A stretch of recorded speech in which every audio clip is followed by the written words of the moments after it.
दरवर्षीप्रमाणे आमच्या आरवी गावामध्ये रामनवमी निमित्त रामनवमीच्या अगोदर 7 दिवस आधी अखंड हरिनाम सप्ताह होतो. म्हणजे अनादिकालापासून म्हणजे आम्हाला आमच्या आजोबांना कळत नाही त्याच्या आधीपासून हा पारंपरिक सप्ताह दरवर्षी प्रत्येक वर्षी होत असतो. तर हा सप्ताह 19 तारखेला सुरू झालेला आहे. तर आम्ही महातीव्रांच्या अधिकाऱ्यांना एक निवेदन नम्रपणानं लोकशाहीच्या मार्गाने दिलं की बाबा 19 तारखेपासून आमचा सप्ताह असल्यामुळं तुम्ही आम्हाला लोडशेडिंग न देता सकाळी पारायण असतं, दुपारी भागवत कथा असते, सायंकाळी हरिपाठ असतो आणि 9 ते 11 कीर्तन असतं. अशी सगळी आध्यात्मिक स्वरूप असून तर याच्यामध्ये व्यत्यय यायला नको म्हणून तुम्ही लाईटची व्यवस्था आम्हाला करून द्या. आणि त्या मागणीचा पाठपुरावा आम्ही वारंवार केला. आम्ही जवळपास 7-8 चक्रा या ठिकाणी रोज 7 दिवसाच्या सप्त्याच्या कालावधीमध्ये केल्या.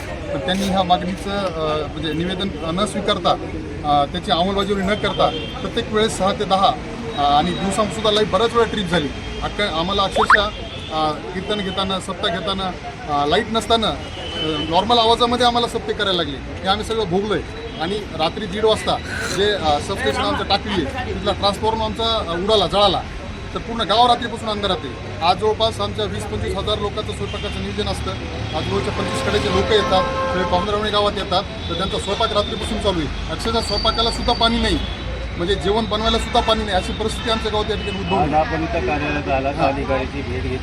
आम्ही काय चर्चा अधिकाऱ्याला भेटायला आलो तर एकही अधिकारी या ठिकाणी आम्हाला भेटला नाही. तर आम्हाला दमदाटी करण्यात आली, पोलीस बांधव आमच्यावर पाठवून आरडाओरडी करण्यात आली, आम्हाला धमक्या देण्यात आल्या की तुम्हाला कायदेशीर कारवाई करू, ह्या सगळ्या गोष्टी करू. पण आम्ही गांधीगिरीच्या मार्गानं, आम्ही शांततेच्या मार्गानं त्यांना एकच विनंती केली, बाबा आम्ही इथं काही भांडणं करायला किंवा आम्ही काही वेगळ्या मार्गाने आलो नाही. आमची फक्त मागणी तुम्ही गावात ऐकून घेत नाहीत. आमचे 20-25 फोन तुम्हाला केले तर फोन रिसिव्ह करत नाही. त्यामुळं आमचं घरानं सांगण्यासाठी इथं तुम्हाला आम्ही आलो.